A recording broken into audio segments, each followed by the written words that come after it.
selamat datang saya ucapkan pada rakan-rakan, sahabat-sahabat ke Usrah Ilmuwan siri ke-140. Sebelum kita memulakan usrah kita pada hari ini, kita mulakan usrah kita dengan umul kita Al-Fatihah.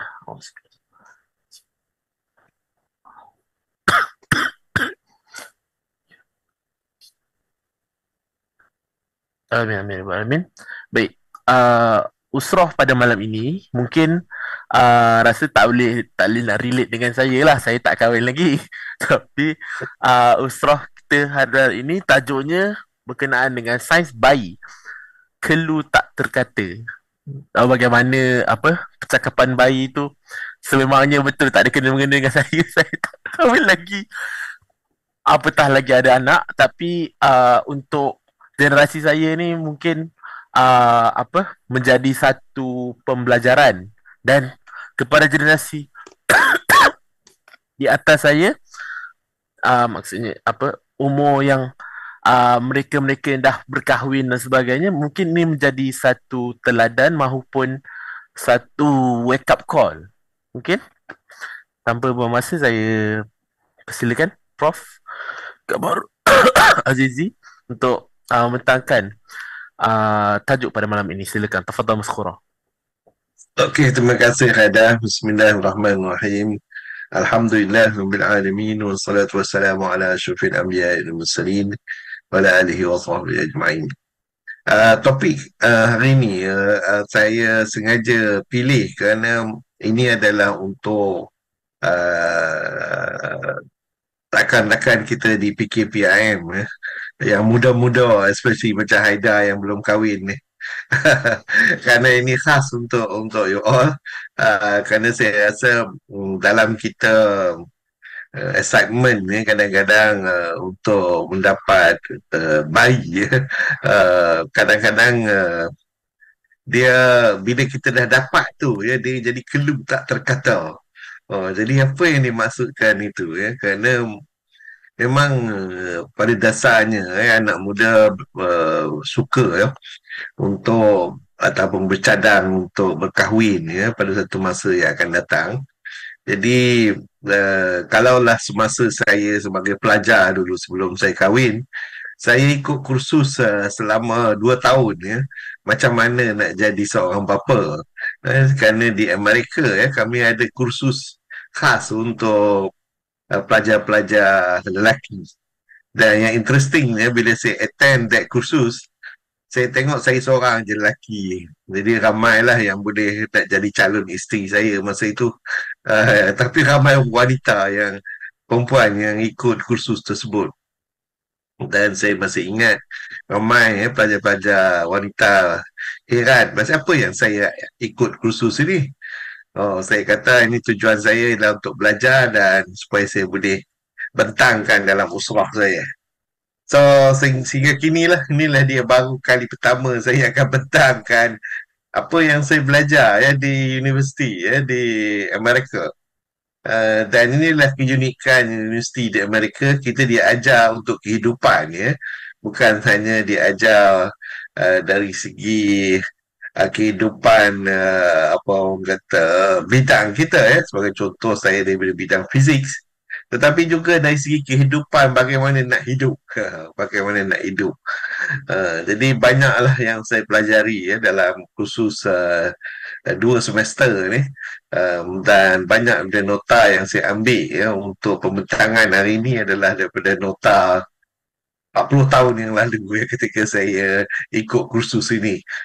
Saya cuba tengok ya dari segi kursus yang ditawar oleh Jabatan Agama Islam, saya dapati dia uh, tak lengkap sebenarnya, dan elok ikut kursus yang saya nak bentang ni daripada yang itu ya. Walaupun secara tak langsung ya, dia akan membantu, tetapi saya rasa lebih baik ikut yang ini. Dan saya cadangkan ya bagi pelajar-pelajar PKPIM ya, kalau boleh ya, selepas ini ya, please tonton semula, kerana banyak maklumat yang saya akan berikan di sini ya, memang susah nak dapat lah.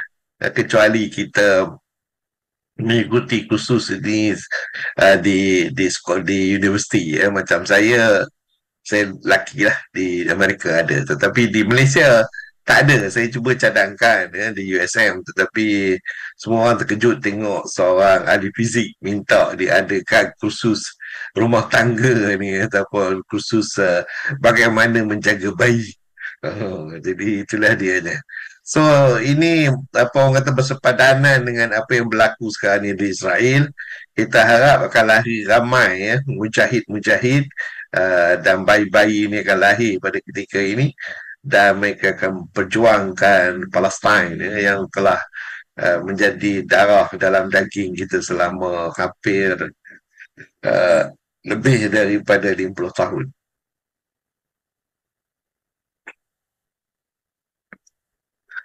Jadi tajuk saya yang saya berikanlah Sains Bayi Kelu Tak Terkata, ataupun dalam bahasa Inggerisnya Science of Baby, The Untold Story.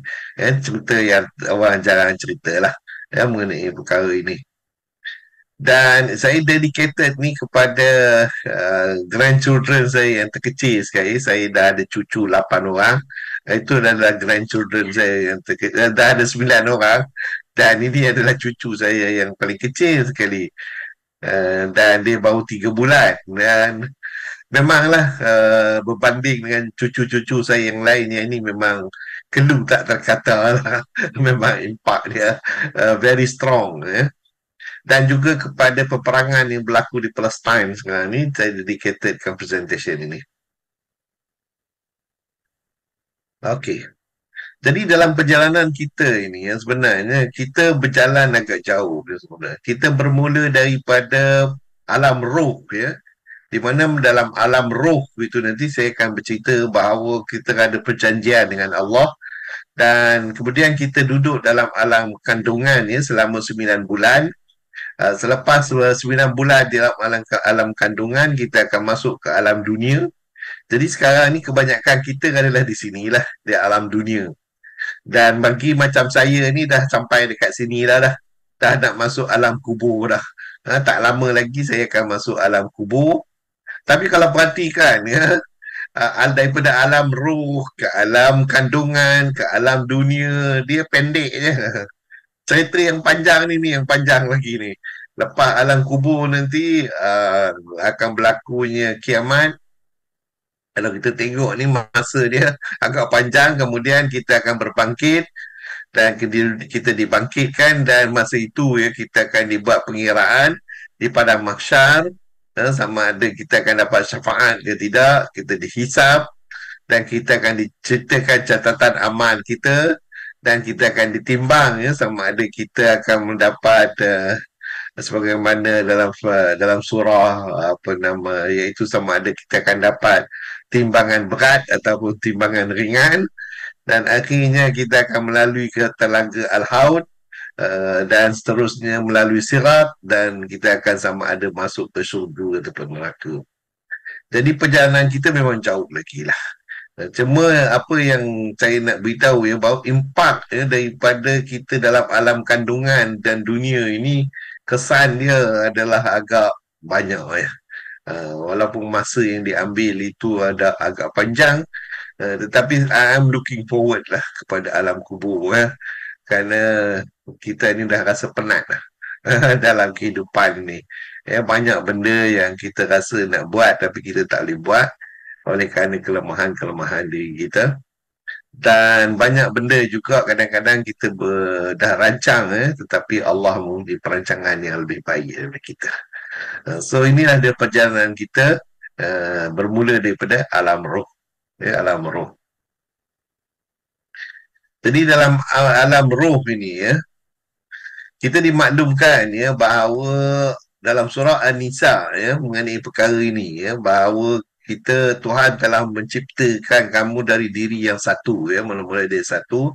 Kemudian daripadanya Allah menciptakan isterinya, dan dari kedua-duanya Allah mengembang biak lelaki dan perempuan yang banyak.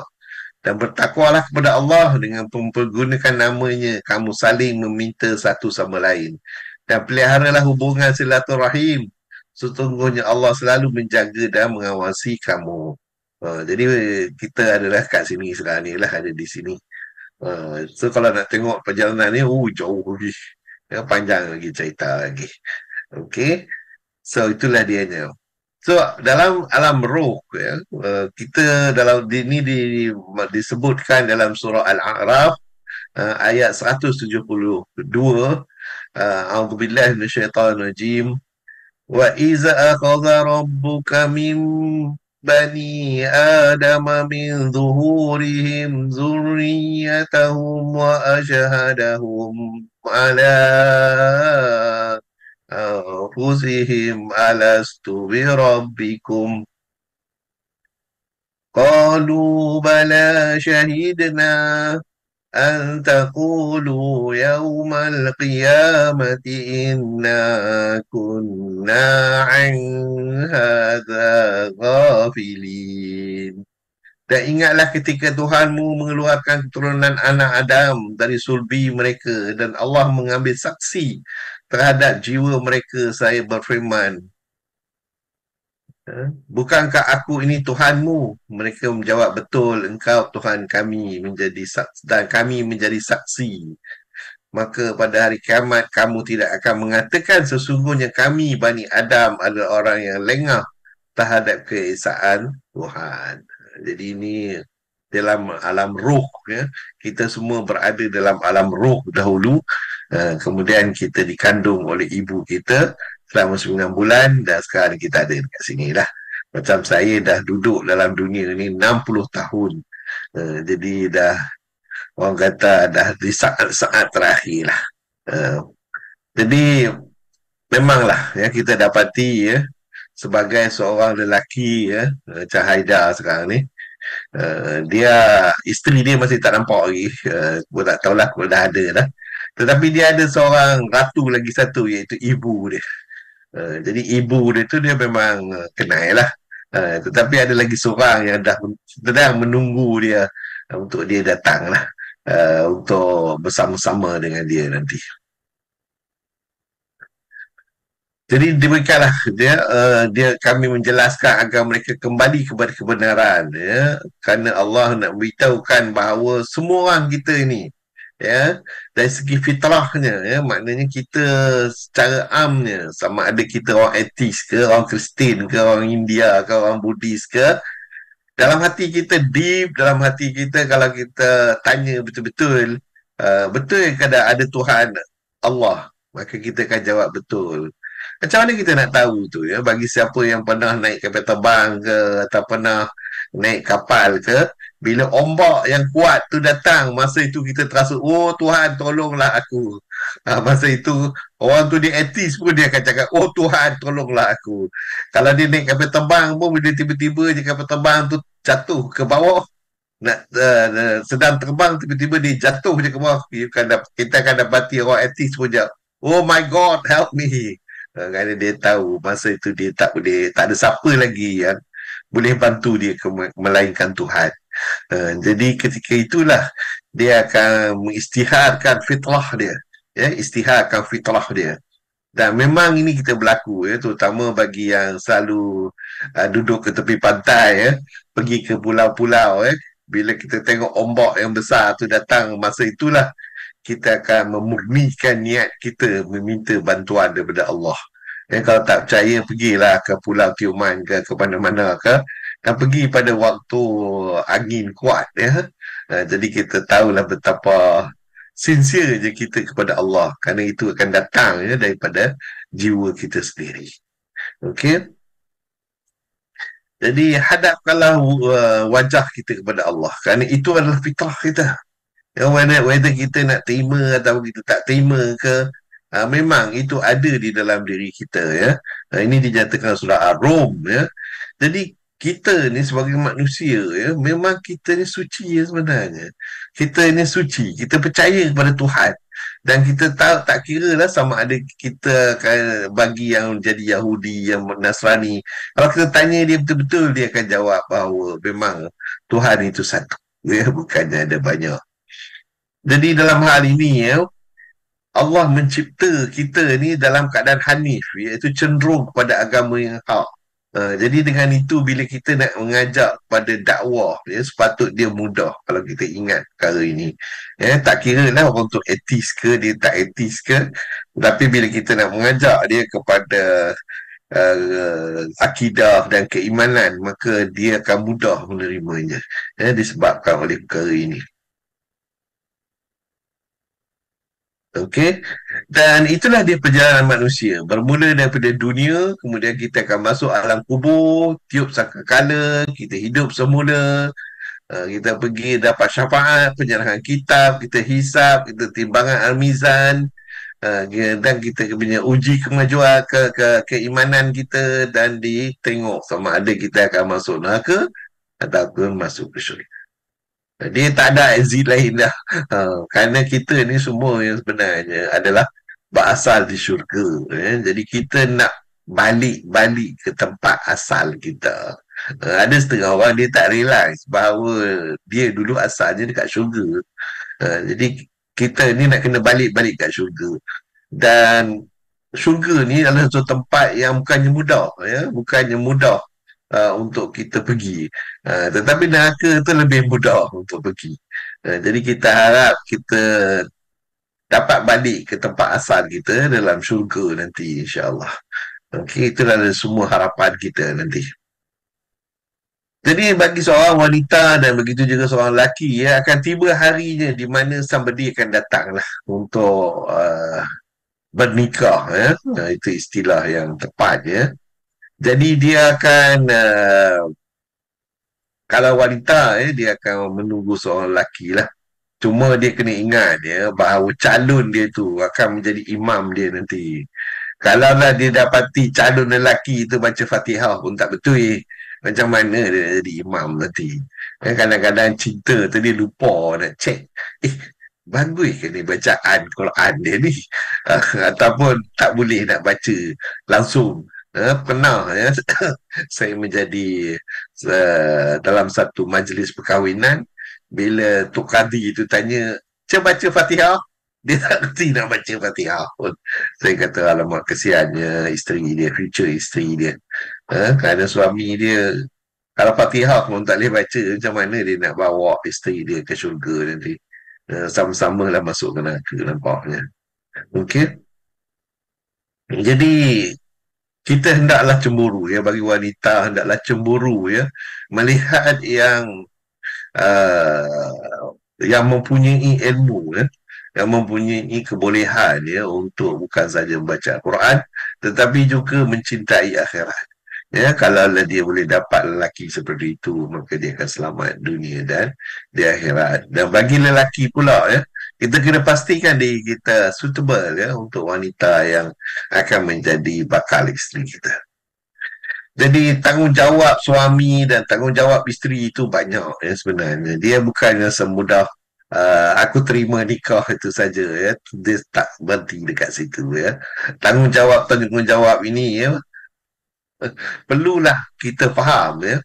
Walaupun perkara ini selalu disebut, ya, dalam kursus-kursus, tetapi dia punya implikasinya selalunya tidak dapat, ya, difahami oleh anak-anak muda, ya, pada zaman ini.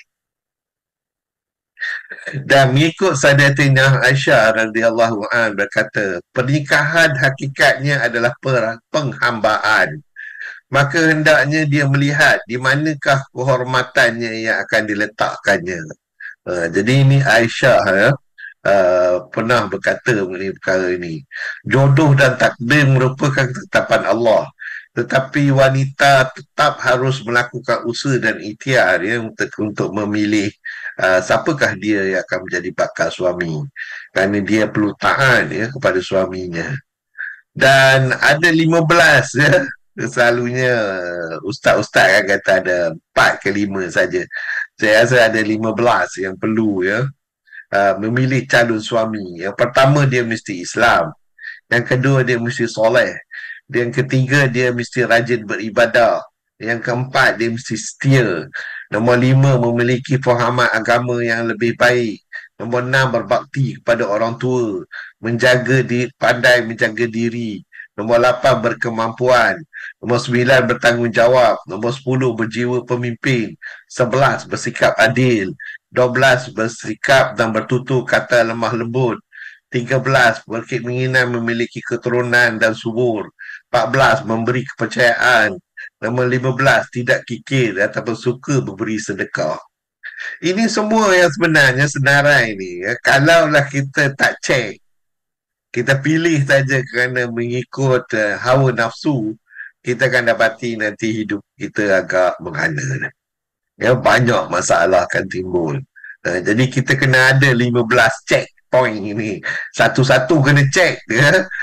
Dan adakah siapa kali yang nak check itu, kita boleh tanya kawan-kawan yang akan menjadi bakal suami kita ataupun yang akan menjadi bakal isteri kita.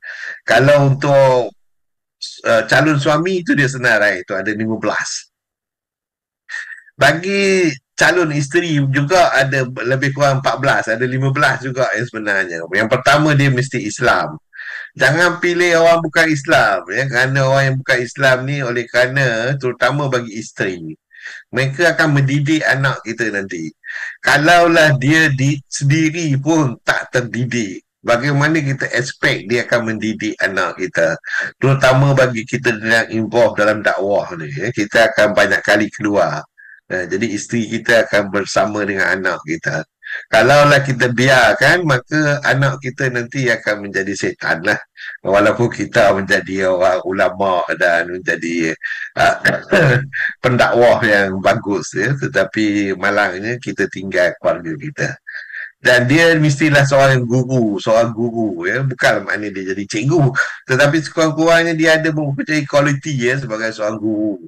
Dan nombor 3 dia mestilah cheerleader ni maknanya dia pandai menjaga diri dia. Dan dia mesti chef ya. Ada setengah orang kata oh tak perlu ya, tetapi saya rasa penting juga ini ya, kerana satu cara untuk menjaga suami ialah jaga perut dia. Yang kelima dia mestilah solehah. Nombor 6, pemahaman agama yang baik. Ya, kerana bagaimana dia nak mendidik anak kalaulah dia pemahaman agama dia tak baik. Dan rajin beribadat. Ya, kita tak nak juga ya, isteri kita suruh dia sembahyang subuh pun dia tak bangun. Patutnya dia bangun lebih awal daripada kita supaya kita boleh sembahyang tahajud sekali. Itulah dia isteri yang patut kita cari. Dan dia taat ya, kepada perintah suami dia. Dan bertutur kata dengan lembut. Ya, janganlah dia yang kaki perang dengan kita sampai kita pun sendiri tak nak dengar. Walaupun ya, dalam sirah diceritakan ya, pernah ya, seorang sahabat dia isteri dia terlalu marah kat dia. Jadi dia pergi mengadu kepada Umar Al-Khattab. Jadi bila dia pergi mengadu kepada Umar Al-Khattab berkata, isteri aku pun macam itu juga, dia kata. Jom kita berjumpa dengan Rasulullah. Rasulullah, lepas tu mereka semua pergi berjumpa dengan Rasulullah. Jadi cerita pun sama juga. Jadi kita dapati bahawa walaupun kita kena buat pilihan ya. Kita kena buat pilihan ya. Kalau boleh ya, cari yang bertutur kata lembut sekurang-kurangnya daripada dia melawan apa semua. Jadi kita juga yang akan punya masalah. Dan hendaklah dia setia ya. Maknanya dia setia kepada kita dan menjaga harta kita. Model ya, kemas dan wangi ya. Dan perlulah dia juga nanti akan menjadi sekretari atau manager kita, menjadi diri apa yang ada dengannya ya, apa yang kita beri yang mereka terima sebagai suatu benda yang itulah dia pemberian kita. Dan melayan baik ibu bapa suaminya, yang ini penting. Kadang-kadang ya, ada setengah tak nak layan suami. Yang ini adalah satu keluarga suami. Jadi yang ini kena jaga baik-baik ya, kerana ini impak dia nanti ya pada masa depan ya akan memberi kesan ya kepada kehidupan, terutama bagi yang siapa yang ingin involve ya dalam dakwah. Jadi ada 15 ciri, dan begitu juga untuk isteri yang sebenarnya ada 15. Saya termin satu ya daripadanya. So kesemuanya ni perlu ada. Kalau tanya kat saya mana top 5 ke, tak ada, semua kena ada. Dan baru selesa kita hidup ya, kerana salah satu daripada anugerah Allah kepada kita ialah seorang suami yang baik ataupun seorang isteri yang Baik. Jadi kita nak dua-dua itu. Barulah kita boleh bergerak sebagai pendakwah dalam kehidupan harian kita ni. Kalau tidak, kita tak pergi ke mana-mana lah. Sibuk dengan menghabiskan cuba nak menyelesaikan masalah keluarga, wahai masalah negara, masalah yang dekat luar sana lebih besar lagi. Ya, mungkin jadi dari segi menutup aurat ini juga penting kita kena jaga kerana ini adalah semua perkara-perkara yang akan beri kesan kepada kita pada masa hadapan. Dari sudut kisah yang berlaku di zaman Sayyidina Umar tentang seorang ayah yang mengadu tentang anak yang derhaka. Pernah satu ketika di zaman Sayyidina Umar menjadi khalifah, seorang ayah datang mengadu perihal anaknya yang derhaka. Umar kemudian memanggil anak yang dikata derhaka tersebut lalu memarahinya kerana derhaka. Anak itu kemudian bertanya kepada Sayyidina Umar pula, "Wahai Amirul Mukminin, tidakkah seorang anak itu mempunyai hak yang patut dia dapat dari ayahnya?" Lalu Umar menjawab, "Ya." Anak derhaka itu kemudian bertanya lagi, "Apakah hak-hak tersebut?" Ini hak anak, ini very important. Umar menjawab, pertama, memilih wanita yang solehah sebagai ibunya. Kemudian memberikan nama yang baik dan mengajar anak membaca Al-Quran. Itu mengikut pandangan Umar Khattab. Jawab si anak, sesungguhnya ayah saya tidak melakukan perbuatan yang demikian. Ibu saya adalah seorang hamba hitam dan dulunya isteri kepada seorang penyembah api. Kemudian dia telah menamakan saya Jaul, iaitu lipas. Dan dia tidak pernah mengajar saya satu huruf pun daripada Al-Quran. Tengok ni anak ni bertanya kepada mendengar jawapan anak itu, maka Umar lalu berkata, sebenarnya engkau yang lebih dahulu derhaka kepada anakmu itu. Engkau telah merosakkannya sebelum dia merosakkan dirinya sendiri. Jadi itu penting dia memilih calon isteri ataupun calon suaminya. Ini adalah satu cerita yang sahih yang kita sebagai suami dan pendakwah perlu faham mengenai perkara ini. Okey. Dan cubaan untuk hamil pertama kali kerana apabila telah berkahwin, kita dah pilih dah isteri kita dan suami kita pun dah pilih, maka ada beberapa cara konsultasi dengan doktor kita cek cycle menstruasi isteri kita, hubungan seksual yang teratur, gaya hidup yang sihat, suplemen asam folat kerana itu akan membantu dalam dari segi kesihatan. Hindari kontrasepsi dan pantau kesihatan anda dan bersabar kerana melakukan ketika melakukan perhubungan. Jadi dengan itu insya-Allah kita akan mendapat anak yang baik nanti. Dan Allah berfirman dalam surah Mu'minun, a'udzubillahi minasyaitonir rajim, thumma khalaqna an-nutfata 'alaqatan fa khalaqna al-'alaqata mudghatan fa khalaqna al-mudghata idhaman fa kashawna al-'idhama lahman thumma ansha'nahu khalqan akhar wa tabarakallahu ahsanul khaliqin. Ini diceritakan apa yang berlaku kemudian air mani itu kami jadikan segumpal darah. Lalu segumpal darah itu kami jadikan segumpal daging. Dan segumpal daging itu kami menjadikan tulang belulang. Lalu tulang belulang itu kami bungkus dengan daging. Kemudian kami jadikan dia makhluk yang berbentuk lain. Maha suci Allah, pencipta yang paling baik. Ini cerita bagaimana kita dicipta. Allah ceritakan di dalam surah Al-Mu'minun ayat 14. Dan dalam satu kitab diterangkan hak al-walad al-walid menyebutkan sebuah hadis riwayat Ibnu Najjar dari Abu Hurairah, artinya dari Isa bin Talha dari Abu Hurairah radhiyallahu an, bahawa sesungguhnya Nabi bersabda di antara hak anak yang terdapat dari orang tuanya ada 3 hal. Diberi nama yang baik apabila lahir seorang anak, Yang mana kita telah dikatakan tadi, diajarkan membaca apabila telah memasuki usia berakal dan menikahkannya apabila telah dewasa. Tengok banyak ya tanggungjawab kita sebagai bapa dan keluarga. Sesungguhnya salah-seorang di antara kalian dikumpulkan penciptaannya di perut ibunya dalam waktu 40 hari. Kemudian menjadi segumpal darah selama 40 hari. Kemudian menjadi segumpal daging selama itu juga 40 hari. Kemudian ya, jadi kalau tengok jumlah dia adalah 120 hari. Maka diutuskan malaikat dan ditiupkan roh ya, kata berumur 120 hari ya di dalam rahim ibu ya. Maka roh akan ditiupkan dan masa itulah ditulis 4 perkara, iaitu rezeki, ajal, amal perbuatan dan nasib, celaka atau bahagia. Ini disebutkan dalam sahih. So bukanlah ini satu perkara yang ganjil ya, kita kena faham ya bahawa rezeki kita telah ditetapkan, ajal kita telah ditetapkan, amal perbuatan kita juga telah ditetapkan dan nasib kita baik ataupun celaka juga telah ditetapkan.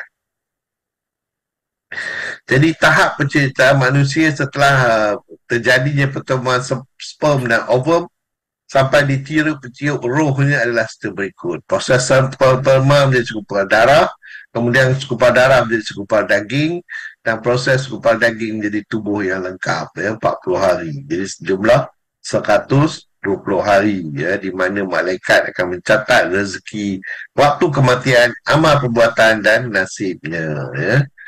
Jadi apakah ini berarti bahawa kita boleh menyalahkan Allah atas ketetapannya? Tidak ya. Mesej yang disampaikan di sini ialah Allah Maha mengetahuinya. Dia dah tahu dah ya, 120 hari tersebut Allah dah tahu dah bila apakah dia rezeki yang kita perlukan. Allah dah tahu dah bila waktu telah menetapkan bila waktu kematian dan apakah di amal perbuatan kita. Allah dah tahu ya, bahawa kita akan celaka atau bahagia. Di mana kedudukan ini adalah berdasarkan kepada perbuatan kita. Kerana Allah tu maha mengetahui. Jadi dia dah mengetahui dah ya, pada umur, pada keadaan dalam kita, dalam kandungan ibu kita selama 120 hari. Jadi Allah sesiapa yang dikurniakan anak lantas mengumandangkan azan di telinga kanannya dan ikamah di telinga kirinya, maka anak itu tidak akan diganggu oleh syaitan, sibyan ya. Jadi bila anak tu dilahirkan ya, maka bapa ya, sepatutnya mengazankan di telinga kanan dan ikamah di telinga kiri. Kalau di Malaysia ini agak ganjil ya, kerana anak-anak saya semua lahir di luar negara ya. Jadi oleh kerana anak-anak saya dilahirkan di luar negara, kami di luar negara ya, bapa tak dibenarkan duduk kat luar. Ini yang ganjil kita di Malaysia, negara Islam. Di Malaysia ni bapa dihalau keluar daripada duduk dalam bilik untuk ibu tu untuk melahirkan. Dia kata nanti dia takut bapa dia pensan. Jadi ganjil lah. Saya duduk kat luar negara, anak-anak saya yang dilahirkan di luar negara, semuanya saya pegang tangan isteri saya ketika kelahiran itu berlaku. Dan bila dilahirkan, bila budak tu menangis saja, doktor tu terus dia bagi anak tu kepada saya ya, bukan kepada isteri saya. Dan dia bagi kat saya pun boleh azan dan juga ikamah ya, kepada anak saya sendiri. Jadi anak-anak saya yang dilahirkan di luar negara, semuanya saya sendiri yang azan dan saya yang ikamah. Tapi di Malaysia ni, saya ada seorang anak saya yang dilahirkan di Malaysia. Saya tak dibenarkan masuk ke dalam dalam tempat kelahiran anak saya tersebut. So saya tahu-tahu anak saya dah lahir, dan bila saya dibenarkan masuk, barulah saya dapat azan dan ikamah. Jadi seorang je lah anak yang saya tak berjaya ya, melakukan apa yang disuruh oleh Rasulullah. Dan saya haraplah kita sebagai bapa ya, dalam kita duduk sebagai pendakwah ya, kita kena minta kebenaran ya daripada doktor ya, kita nak duduk sama dengan isteri kita ketika kelahiran. Dan ini bukannya apa ya, saya dapati ya bila saya duduk sama tu isteri saya pun rasa secure ya, kerana saya ada bersama. Tetapi kalaulah ada juga suami ya sebelum dia masuk tu doktor tu tanya kat saya, is alright or not you with blood? So saya kata bagi saya tak ada masalah dengan darah. Tetapi rupanya ada juga lelaki yang tak boleh tengok darah. Dia tengok darah dia pingsan dulu. Jadi nanti problem jugalah di dalam apa orang kata tempat melahirkan anak tersebut ya, kerana jumlah darah yang keluar adalah agak banyak ya. Kalau siapa yang jenis tak tahan darah, saya tak advise duduk dalam itu sama dengan isteri. Tetapi ya bagi saya lah, pada pandangan saya ya, bila kita duduk bersama isteri kita ya, isteri kita akan merasa secure ya, kerana kita suami dia ya ada bersama-sama dengan dia. So ini adalah perbuatannya, iaitu kita azan ya. Dan bagaimana dilakukan, ini dia contoh dia lah, lebih kurang sama aja untuk lelaki dengan anak perempuan ya. Jadi pentingnya anak ni ya, kerana anak ini ya adalah amalan kita yang berterusan ya. Selain daripada sedekah jariah, ilmu yang kita berikan, anak yang soleh yang mendoakan kita juga ya akan membantu kita. Jadi kita harap ya bila kita telah lakukan perkara ini ya, maka anak itu akan menjadi anak yang soleh kerana dia mendengar azan ya, kataan tersebut. Dan ada satu perkara yang selalu menjadi isu ya, apa nak jadi dengan uri ya, uri daripada kalaulah di luar negara, dia doktor tu akan tanya kepada saya, nak buat apa ni dengan uri ni. Tapi di Malaysia ni pun sama jugalah, mereka akan tanya apa nak buat, uh, sama ada nak bakar ke ataupun nak tanam. Jadi apa yang kita lakukan sebagai orang lelaki ya, kita ambil uri tersebut dan kita bawa balik, dan selalunya kita campurkan sikit dengan garam dan kita basuhkan dia dan kita tanamkan dia lah dekat kawasan rumah kita kalau boleh. Lebih-lebih itu saya tak setuju lah, kerana ada pandangan yang berbeza-beza. Bagi saya tanam saja dah cukup ya, as long as tak ada binatang luar ya akan mengambil uri tersebut. Jadi tanam tu menghadap kiblat lah. Tak ada apa, just simple saja, just ambil cuci dan tanam. Kalau dah berbau sikit ya, bubuh air limau dah, bubuh garam sikit, itu saja, dan boleh tanam. Jadi bagi kita di Malaysia penting untuk kita mendaftar ya. Kita kena lahir, anak yang baru dilahir itu perlu didaftarkan within 1 year. Dan kita perlu dapatkan apa yang kita panggil sebagai my card ini ya, atau my kit ya, dia istilah dia. Jadi bila dalam within setahun kalau kita buat ini, maka kita tak ada masalah dari si pendaftaran anak, dan anak ni akan jadi rakyat mana nanti di Malaysia. Okey. Jadi ini semua perkara-perkara yang apa orang kata jarang kita dengar lah. So saya harap ya bagi kita yang dalam bahagian dalam dakwah ni, terutama dalam PKPIM ya, perlu membuat perkara ini. Okey. Dan dari segi nama itu penting ya, ketika beri dalam hal ini ya, elok kita tulis ya nama tersebut ya. Sekarang tu macam tak tahulah Haida ni memang nama Haida ke ataupun tersalah ejen dek polis pasal tu. Macam nama saya memang dah ditulis macam tu. Saya tulis bukan saya tulis, bapak saya tulis ya nama saya. Jadi nama saya memang macam tu. Tetapi ada juga orang yang nama dia macam sebagai contoh Muhammad, macam Ahmad tu betul lah ejaannya MOHD, dia kata Muhammad. Jadi MOHD dah mu. Kalau pergi kat luar negara dia pun panggil itu mood lah. Jadi itu bukannya ejaan. Jadi kita kena hati-hati ya dalam hal ini. Ada juga trend sekarang ni dia ambil nama apa orang kata, nama suami, nama isteri combine. Itu tak ada makna langsung akhirnya. Jadi saya tak suggest yang tu ya. Kalau boleh kita ambil nama-nama Rasulullah dan juga nama sahabat-sahabat ya. Kerana kita ambil atas nama, ke atas nama-nama yang baik-baik lah. Itu nama-nama yang baik. Jadi dalam kita jaga anak ni salah satu masalahnya ialah dia nak sendawa ya, lepas jadi minum susu ya, maka dia akan sendawa ya. Jadi ada beberapa amalan ya untuk ibu yang mengandung dan kita cadangkan ya untuk membaca ya surah-surah ini. Dan untuk zikir juga ada zikir untuk yang hamil ya, kita baca zikir ya atas nama Allah ini. Dan ucapan yang mulia yang kita selalu patut sebut ya semasa mengandung pun elok kita buat, ada 7 ya yang selalu disebutkan di sini. Dan the question is, nak pantang kat rumah mak sendiri ke rumah mak mentua, yang ini terserah pada kita lah. Ada setengah orang dia suka dimanjakan ya, maka dia suka dekat mak dia sendiri ya. Tetapi bergantunglah kerana aurat kita kena jaga ya dalam hal ini. Jadi disiplin ikut pantang cara tradisional ke tak ikut ke, itu pun bergantung kepada kita.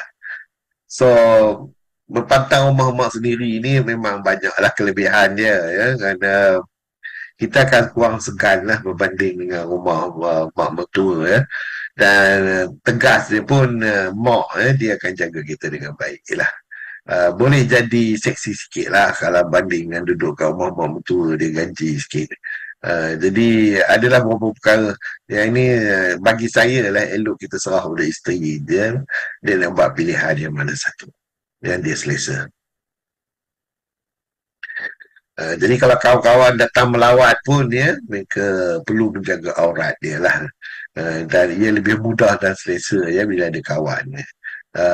Bila kita buat lawatan nanti. Okey. Jadi untuk ibu kita cadangkan ya untuk menyusu anak dia sendiri ya, selama 2 tahun ya, itu ditetapkan oleh Al-Quran. Walaupun demikian ya, kita itu bukanlah satu paksaan ya, dalam Quran dinyatakan mengenai perkara ini. Dan kalau dia sanggup maka dia buat 2 tahun lah. Kalau tidak maka dia tak perlu sampai selama itulah. Ini dinyatakan dalam surah Al-Baqarah ayat 233. Ya, perlu kita pilihan tu penting kepada kita. Ini adalah surah utama dalam Quran yang patut kita baca. Ini patut dibaca setiap hari ya sebenarnya ya, untuk melindungi diri kita. Dan untuk aktiviti merangsang otak bayi ni, kita hendaklah selalu bersembang ya dengan bayi ya. Dan kita kena ajar ya tentang anggota badan dia, menyanyi lagu kalau boleh ataupun membaca Al-Quran, dan memberi anak mainan yang berwarna-warni ya. Jadi panduan mendidik Islam ni elak daripada memukul dari bahagian lutut ke atas. Elak guna tangan anggota tubuh lain untuk pukul anak. Nama panggilan anak adalah hendaklah panggilan yang baik. Peluk anak ya setiap hari ya. Ini akan memberi kesan ya pada masa hadapan. Dan Rasulullah sendiri kalau kita lihat ya bagaimana dia mendidik ya cucu dia ya. Ini ada beberapa cerita lah yang bagaimana Rasulullah mendidik cucu dia. Ini semua ada dalam hadis sitah ya. Boleh kita rujuk dalam hadis sitah. Okey. Dan begitu juga ya ada lebih kurang 11 ya hadis yang berkait dengan bagaimana Rasulullah mendidik cucu dia ya. Okey.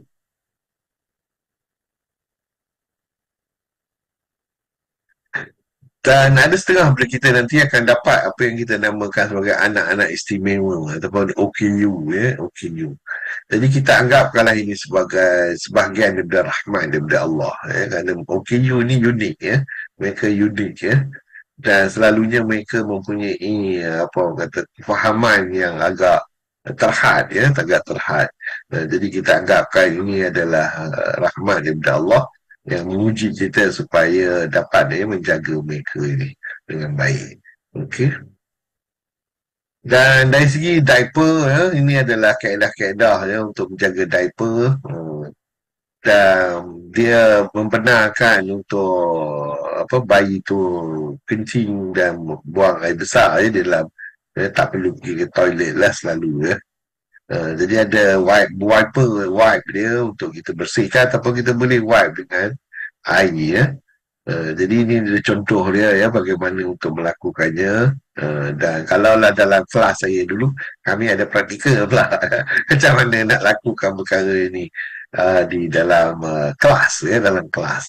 Jadi satu minggu tu memang belajar lah macam mana nak bersih diaper dan juga macam mana nak wipe kan anak dan kat mana nak wipe apa di kebersihan yang perlu dijaga. Jadi kadang-kadang kita dapati ya anak tu suka menangis ya. Jadi ada 10 sebab mengapa anak menangis. Pertama kerana dia kata dia lonely ya, tak ada siapa layan dia. Yang kedua dia lapar ya. Yang ketiga dia nak burp ya, nak burp tu mana angin dia ada dalam perut dia tak keluar. Ataupun dia tired dia penat sangat dia kadang-kadang kita letak dia tidur ke belakang dia atas belakang dia rasa penat. Jadi kita kena pusingkan dia sikit mungkin dia dah tak menangis lepas itu dan ataupun dia sakit ya dengan sebab apa tak tentu dia mungkin sakit dan ataupun dia kotor ya kerana bila dia pakai diaper dia dah rasa basah maka dia nak diaper dia ditukar ya dan ada juga yang dia rasa dia demam ya maka kita kena rasa badan dia adakah dia panas ataupun tidak ataupun kalaulah dia dari segi gigi telah tiba tumbuh gigi dia maka kita akan dapati dia akan gatal gigi dan ini juga akan menyebabkan dia menangis selalu. Okey, ataupun dia sejuk ya, kita dapati kita pegang tangan dia tangan dia sejuk ataupun kaki dia sejuk. Jadi ini ada 10 ya tipikal yang saya tengok cucu saya ni. Kalau at least kalau kita selesaikan masalah ni kita akan dapati cucu kita agak baik ya dan dia tidak akan mengganggu orang lain. Okey. Nabi SAW bersabda, tidak ada bayi yang terdapat pada ketika masih dalam buayan kecuali 3 yang bercakap. Ya. Ini adalah cerita dari segi hadis.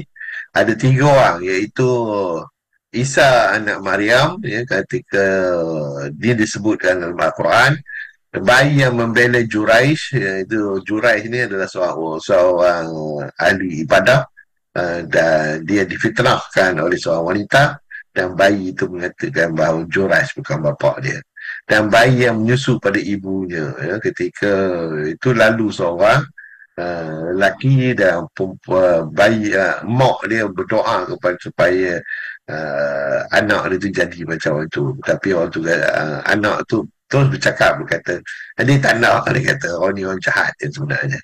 Jadi itu dia cerita ni dan disebut dalam surah Al-Bukhari ya. Jadi 3 orang ni ya yang berbeza-beza ya berlaku ya dan 3 orang inilah yang telah boleh berkata-kata ya ketika masih dalam bayi. Okey. Jadi dinyatakan juga ya kita suka berbuat baik ya kepada ibu sebanyak 3 kali ya.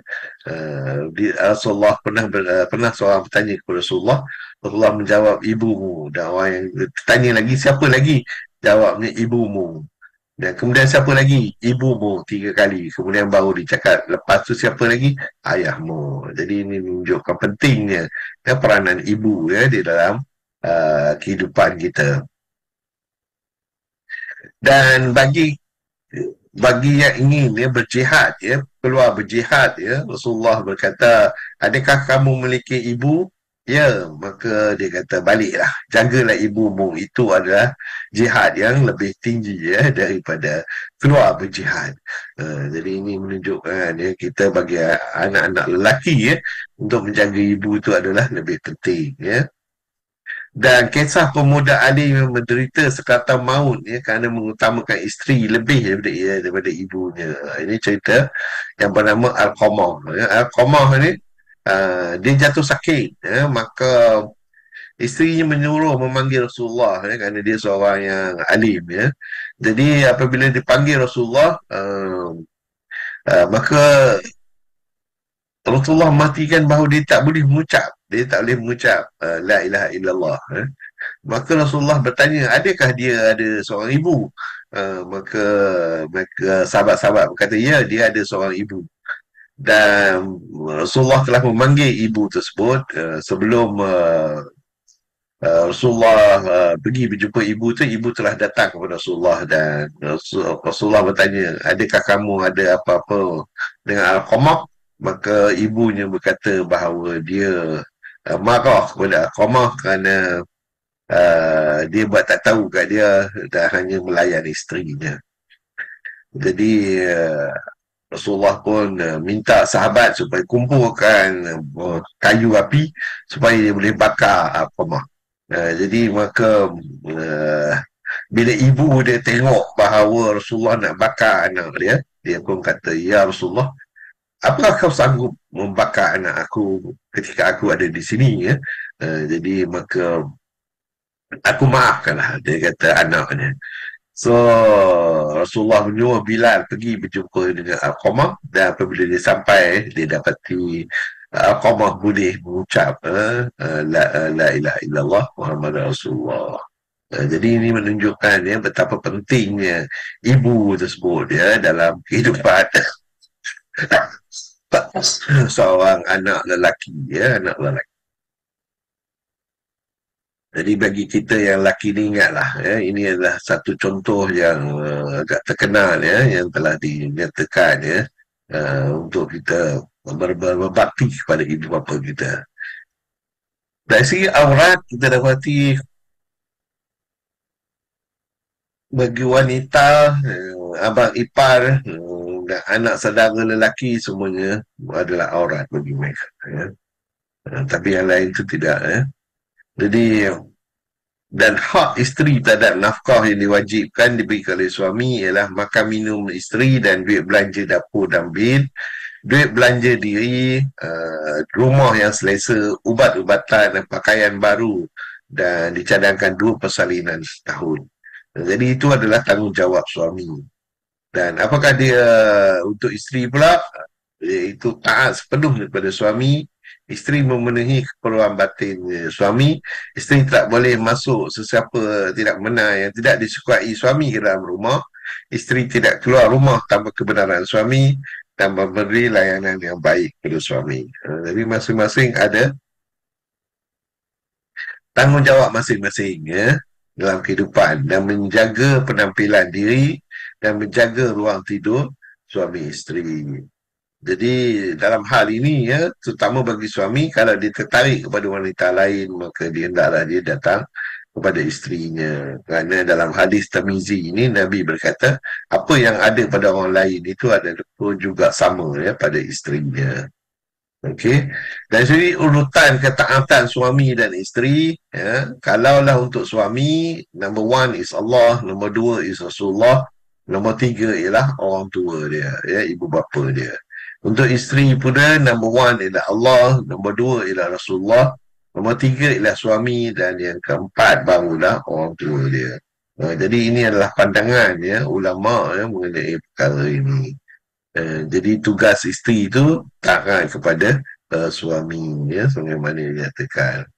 Jadi ini adalah pandangan Ibnu Taimiyah ya. Okey. Dan suami wajib ya meminta isterinya menutup aurat ya. Jika suami lalai kewajipan ini, maka dia ikut berdosa. Suami adalah pemimpin dalam rumah tangga, wajib mencegah kemungkaran dari anggota keluarga yang dipimpinnya. Jadi manusia yang tidak mahu taat kepada Allah Rasul itu perlulah berjaga-jaga ya. Ini diceritakan ya mengenai api yang dipasang, dan maka manusia-manusia yang tidak taat kepada Allah itu seperti serangga yang tertarik kepada api yang membakar. Okey. So akhlak manusia ini disebut dalam Al-Quran. Jadi kita hendaklah memelihara diri kita mengikut akhlak ini. Wabillahi taufiq wal hidayah. Assalamualaikum warahmatullahi wabarakatuh. Waalaikumsalam warahmatullahi wabarakatuh. Terima kasih Prof atas perkongsian yang dikatakan untuk untuk warga PTM. Tapi betul, antara kriteria yang tu telah dititik beratkan pada saya semasa saya umur 10 tahun. dah titik beratkan oleh ibu bapa, terutamanya nenek saya sendirilah. Dia dah letakkan kriteria yang cucu-cucu dia kena ikut. Dan Bila lihat balik kriteria yang Prof letakkan di situ, mungkin boleh dapat diringkaskan. Kadang-kadang nampak macam kena macam terlalu banyak. Macam 14 15 tu macam banyak. Tapi uh, untuk mak saya, dia dia hanya satu je. Tak apa bro. Mak saya cakap senang je. Siapa yang masuk daripada pintu rumah tu solehah sahaja. Jadi itu adalah antara yang memang dikatakan kriteria tertinggi yang perlu saya capai. Dan apabila kita cakap pasal solehah, kita mesti soleh dulu. Dan tingkat soleh kita tu bukan kita yang kita yang label, atau bukan kita yang cakap, adalah di mana kalau dikatakan orang lain, orang yang dekat dengan kita nampak, oh awak ready, itu mungkin adalah satu tingkatan lah keimanan itu. Dan untuk kriteria tu, saya boleh rangkumkan yang apa yang nenek saya dah titipkan dalam hati dan minda nurani sekeluarga kami, adalah di mana bagi perempuan, pertama sekali dia mestilah boleh solat, boleh mengaji. Mengaji ni dia mengajar, dia lebih kepada mengajar macam jadi guru, yes, mengajar. Lepas tu dia mesti boleh bekerja. Dia boleh bekerja, dia boleh mempunyai akhlak yang baik, dan last sekali dia mentaati suami, dan sekali mentaati suami dan menjaga maruah suami. Itu untuk yang untuk perempuan. Tak tahu lah, mungkin setiap orang dia punya kriteria berbeza. Yang terutama mungkin yang wadah nak mencari menantu ke, itu adalah kriteria yang baik yang saya boleh recommendkan. Tak tahu lah, itu preference orang. Dan untuk lelaki, bagi saya kriteria yang diletakkan oleh nenek saya dulu sampai sekarang tu memang agak berat. Sebab yang pertamanya boleh solat, boleh mengaji, boleh bekerja, dan berakhlak mulia. Dan paling last sekali yang saya rasa ramai remaja dan dewas teruna, ataupun teruna mahupun dara tidak ambil endah benda ni, iaitu tidak melabelkan seseorang dengan taraf. Maksudnya layan tu sama rata. Dan perkara tu dulunya saya tak nampak, tapi sekarang saya nampak dengan jelas sekali. Oleh kerana saya diajar, bila tetamu masuk dalam rumah, kita layan tetamu. Dan bila kita makan dengan tata tertib yang betul, dengan makan tu bersungguh, jangan tiba-tiba nak main phone, tak. Tapi bila saya tahu tetamu tu datang dari mana, saya macam kenapa tetamu ni kat sini tak ada tayang-tayang pangkat dia. Sebab ada sekali tu tetamu tu merupakan dekan dekan fakulti di UM. Dan saya macam hebatnya. Tapi macam biasa je. Lepas tu nenek saya titipkan lah, kalau siapa masuk rumah nenek saya, nama pangkat tu tempat luar. Kalau tak, dia dikeluarkan. Dan itu antara kriteria yang bagus lah, kita boleh tengok. Dan apa yang saya boleh katakan, belum apa lah, ada tak di dalam ruang pula, dalam usrah ni, dalam Zoom ini, kalau ada apa-apa soalan nak ditujukan oleh kepada Prof berkaitan dengan tajuk pada malam ini, silakan. Saya bagi ruang. Tafadhal. Ada tak?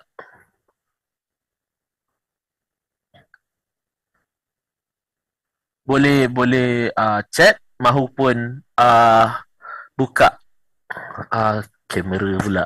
Buka mic untuk yalah, berkongsi atau apa nak ditambah ke. Ada tak? Ramai Prof. Ramai. Alhamdulillah ramai.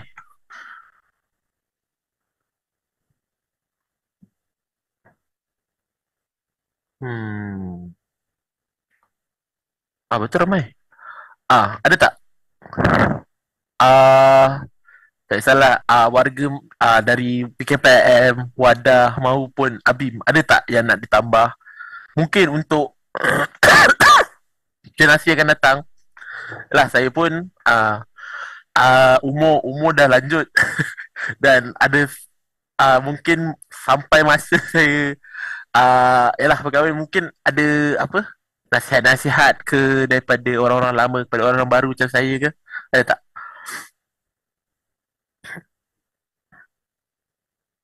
Okey, ya Prof, saya ada satu soalan.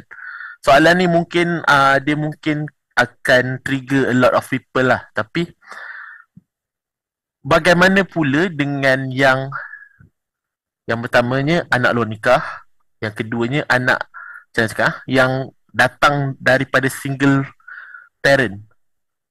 Macam mana keadaan dia dan macam mana kita boleh elakkan daripada benda tu berlaku. Dan macam mana kita nak educate orang yang macam ni. Yang anak ni hasil daripada single parent home. Sama ada apa mak dia apa bercerai, mak dia keluar ke atau bapaknya keluar ke, macam mana Prof? Ada tak solution ataupun apa-apa Prof punya apa idea dalam cara kita menangani perkara ini? Silakan Prof. Okey. Um, Dalam hal ini kita kena kena faham satu perkara. Bagi anak yang luar nikah, kita kena tahu bahawa mereka bukan salah. Mereka sendiri bukan salah.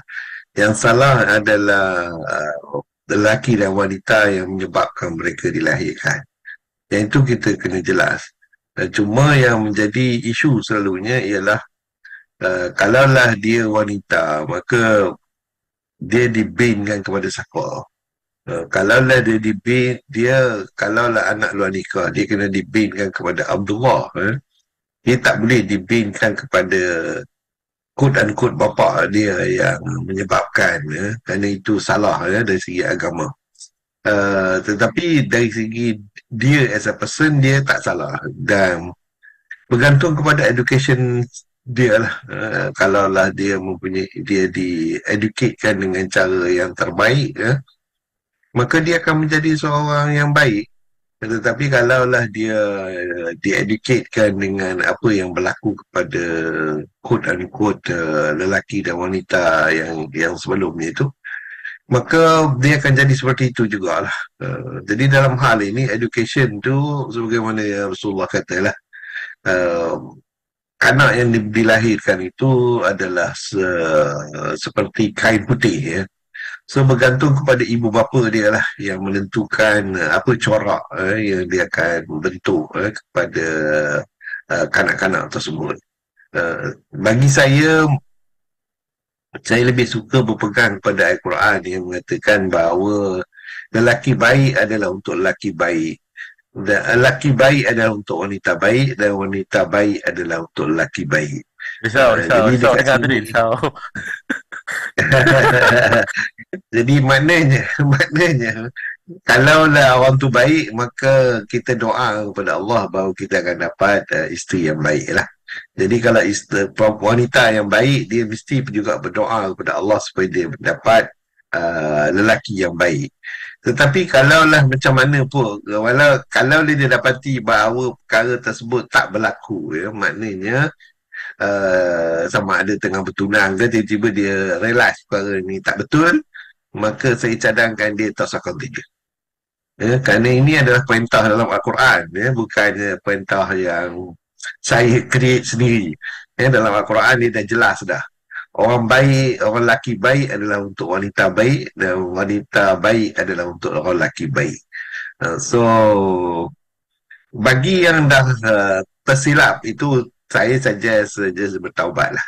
Kerana pintu taubat tu masih terbuka, until nyawa sampai ke kerongkong. Jadi the time tu masih ada lagi lah. Cuma kalau boleh tak usah sebutlah perkara ini, ini perkara yang tak baik, yang tak baik ni dari segi masa depan ni pun tak baik. Bagi anak yang lelaki, memang tak ada cara ataupun tak ada way untuk kita tahu sama ada dia anak betul ke anak tak anak di luar nikah. Kerana Kecuali dengan bin dia lah. Bin dia bin apa. Tetapi pada dasarnya tak jadi isu kerana bagi wanita dia berbeza kerana nanti untuk masa pernikahan dia kena lantik wali hakim sebagai dia punya wali dia tak boleh cari orang lain. Jadi bila benda ini maka perkara itu akan tahulah akhirnya. Jadi hal ini perlu jaga-jagalah. Saya suggest tak usah involve dalam perkara seperti ini kerana bila dah berlaku dia kegembiraan dalam saat yang pendek itu menyebabkan mekananya sepanjang hidup nantilah. Wallahualam. Oh, alam bisawab. Baik, terima kasih, Prof. Di dalam Zoom ni ada tak siapa mahu menambah atau dia tak boleh tambah memberi pandangan masing-masing tentang sebab saya sebagai orang muda saya perlukan pandangan yang dah pengalaman sebab kadang-kadang saya pun fikir juga nak ada anak takkan kahwin tak ada anak pula nak ada anak dan anak ni satu anugerah Tuhan betul. Prof pun cakap anugerah Tuhan tetapi dengan melihat kepada ekonomi sekarang dan juga keadaan generasi sekarang yang membimbangkan. Saya pun macam agak-agak untuk bila kahwin ada anak dan sebagainya. Ada tak kalau yang berada di usrah kita ni untuk berkongsi sikit apa yang perlu ada. Kalau kita minta Prof mungkin tahu tapi mungkin perspektif lain kita tak tengok juga kan sebab Prof lelaki dah nampak dah seorang bapa, seorang datuk sendiri. Tapi bagaimana pula dengan seorang ibu dan seorang nenek? Sebab sejujurnya saya datang dari keluarga yang sangat besar. Saya baru tahu yang saya ada 11 cucu. 11 cucu kan. Macam 11 cucu. Oh ni tahu. 11 cucu dan sebagainya dan pada dasarnya saya pun tak terasa nak kahwin cepat dan sebagainya. Mungkin sebab saya nampak kot realitinya berbeza mungkin. Kalau ada tak kita punya orang-orang dalam usrah kita ni nak berikan apa-apa input, silakan.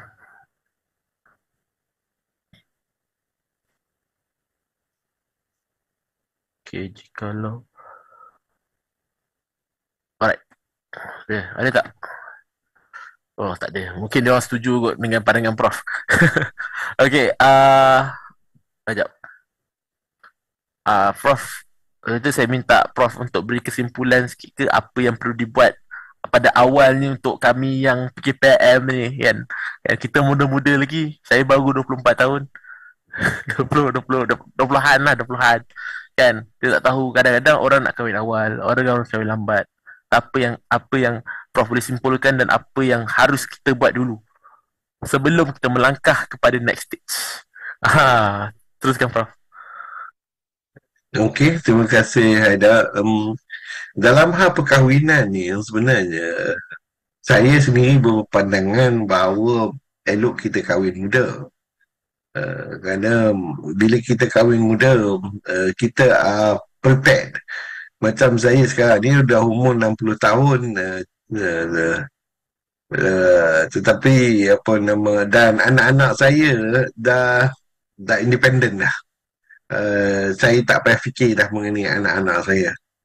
Tetapi kalau kita kahwin lewat, katakan umur 40, walaupun dari segi psikologi ni lebih baik kahwin lewat, tetapi dari segi kehidupan kita akan dapati nenek masih hantar anak dia ke sekolah.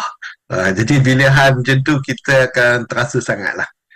Macam saya ni, the last anak saya hantar kat sekolah, saya ingat dekat 20 tahun yang lalu. So dah cerita hantar anak ke sekolah ni tak ada dah. Saya cuma hantar cucu saya saja. Itu pun kalau saya hendak. Saya buat rule dengan anak-anak saya. Saya tugas saya bukan menjaga cucu, saya kata. Itu you all punya tanggungjawab sendiri. Kerana you all dah ada dapat anak, maka you all kena jaga anak mengikut tanggungjawab sendiri. Uh, saya akan bantu dan untuk main-main kadang-kadang macam cucu saya tu patikan gambar yang saya tunjukkan tu. Itu sekali-sekala je.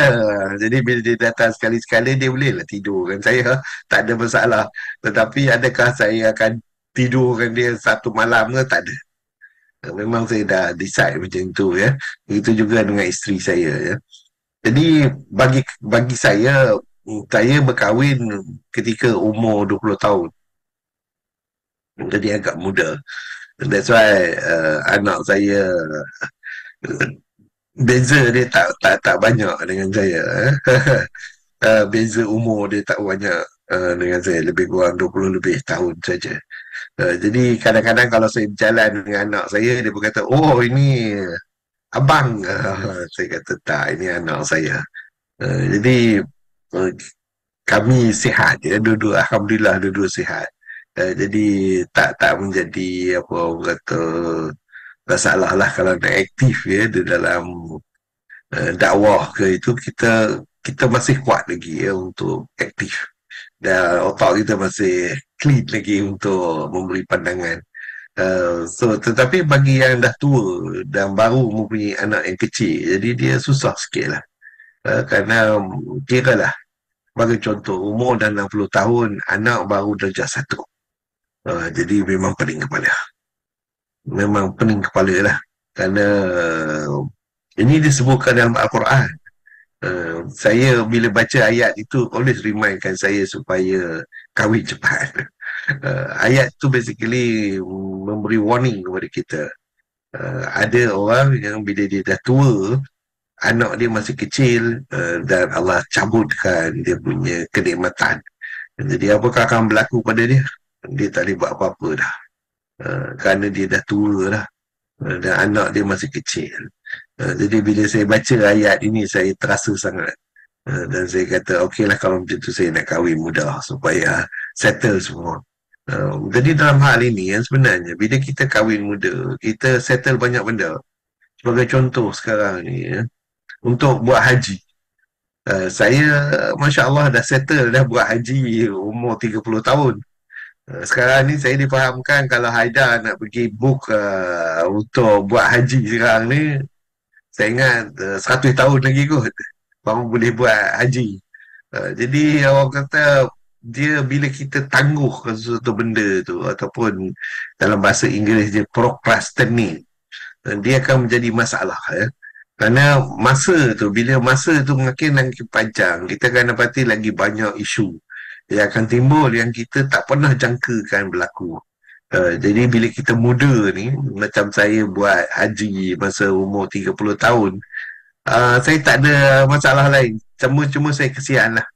Bila tengok orang tua-tua yang pergi haji tu, kena talak dengan wheelchair lagi. Kemudian nak pergi tawaf pun susah, nak pergi sa'i pun susah. Baru-baru ni saya pergi umrah. Saya dapati memang susah ya? Walaupun saya dah umur 64 tahun. Bila tiba waktu ramai-ramai orang, kita tak larat. Saya teringat ya, masa saya pergi umrah dan haji masa umur muda-muda dulu, saya boleh pergi umrah sampai 9 kali ya. Tapi sekarang ni nak sekali tu pun dah tak larat dah pasal ada umur tua. Jadi baru kita rasa tua, itulah. Jadi dalam hal ini ya, kita jangan tangguh-tangguh ya. Masa muda ni, masa kekuatan masih ada, saya suggest kita buat apa yang patut diminta. Dan satu perkara yang selalu kita lupa ialah solat malam. Dan kita dapati bahawa bila kita makin tua, kita makin penat untuk buat solat malam. Jadi saya suggest bagi kita yang muda ni, kerana kita masih kuat lagi ya, kita lakukanlah solat malam, dan juga banyakkanlah berpuasa, dan kalau boleh haji itu settlekanlah cepat-cepat.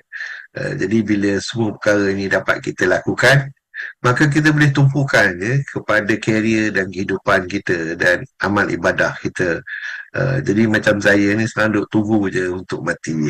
Kerana saya rasa apa nama, saya boleh tumpukan kepada amal ibadah kerana keluarga saya semua dah settle dah. Saya cuma bergantung pada diri saya dan isteri saya saja. Wallahualam. Wallahualam bisawab. Moga apa yang telah dikongsi pada malam ini menjadi buah fikiran bagi warga warga Abim ke atas dalam memilih bakal menantu mereka, dan juga menjadi buah fikiran bagi orang yang masih single untuk berfikir sebelum bertindak. Wow. Okey, wallahualam bisawab. Terima kasih Prof atas perkongsian pada malam ini. Semoga apa yang telah dikongsi pada malam ini menjadi satu teladan bagi semua yang berada dalam usrah pada kali ini, juga pada masa-masa akan datang. Semoga live ni ditonton. Saya sendiri akan tonton sebelum saya nikah, insyaAllah. Dan apa-apa, kita kita teladanilah apa yang telah dikongsi pada hari ini. Baik, oleh itu kita dah sampai ke penghujung rancangan. Uh, Oleh itu kita sudahi kita tangguh usrah kita dengan tasbih kafarah dan suratul as.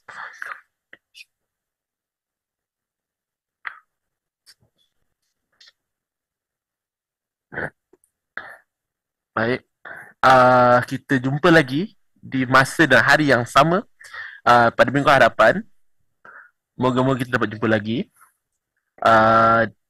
Salam hormat. Assalamualaikum warahmatullahi wabarakatuh.